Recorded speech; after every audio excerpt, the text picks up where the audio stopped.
নমস্কার, কেমন আছেন সবাই? আশা করছি সবাই খুব ভালো আছেন। আমার নতুন একটি ভিডিওতে আপনাদের স্বাগত জানাই। আজ বুধবার, আমার বড়মশাই বলেছে বাড়িতে আজ ভেজিটেবিল চপ খাওয়া হবে, তাই আমি স্যালাড কেটে নিয়েছি আর ভেজিটেবিল চপে পুরো বানিয়ে আগে বিস্কুটে করে মাখিয়ে ভালো করে সাইজ মতো রেখে দিয়েছি।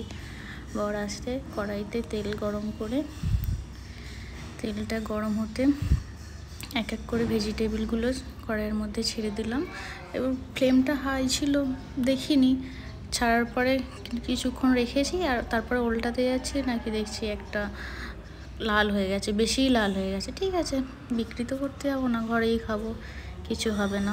তা বড়মশাই বলেছে যে এটা বিট নুন দিয়ে স্যালাড দিয়ে সস দিয়ে পুরো দোকানের মতো করে খাবে, তাই জন্য ওই স্যালাডটাকে সরিয়ে নিলাম আর এই একটা একটা করে তুলছি খুন্তি করেই, কারণ ছাঁচা নেই, খুন্তি করেই তুলছি আর ওই স্যালাডের পাশে রেখে দেবো।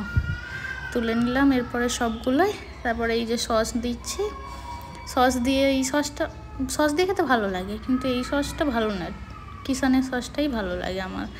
এইটা এনেছে, ঠিক আছে খেয়ে নিতে হবে, কিছু করার নেই। আবার বিট নুন দিতে বলেছে, পরের কাছে নিয়ে গেছি, নিয়ে বিট নুনটা দিতে গেছি অমনি বেশি পড়ে গেছে, ওই জন্য দিয়ে দিল স্যালাডটাতে। দেখুন কি সুন্দর হয়েছে, দাঁড়ান একটু খেয়ে দেখি। একটুখানি ভেজিটেবিল আর শসা সাথে নিয়ে খেয়ে দেখলাম, দারুণ লাগছিল। বড় বাজার করে এনেছে আলু, আম, ধনেপাতা এসবগুলো ঢেলে রাখলাম আর এদিকে ভাত বসিয়ে দিয়েছি। ভাতেতে ডিমও দিয়ে দিয়েছি, ডিমের ঝোল ভাত করবো বলে। এই যে এখানে ডিমের ঝোল ফুটছে। তারপর খেয়ে দিয়ে সব কাজ মিটিয়ে দুজনে মিলে শুয়ে পড়েছি। শুয়ে এবার একটু খেলা দেখছিলাম, মুম্বাই আর হায়দ্রাবাদের খেলা হচ্ছিল, দুজনে মিলে একটু খেলা দেখলাম। তাহলে আজ আসি, গুড নাইট।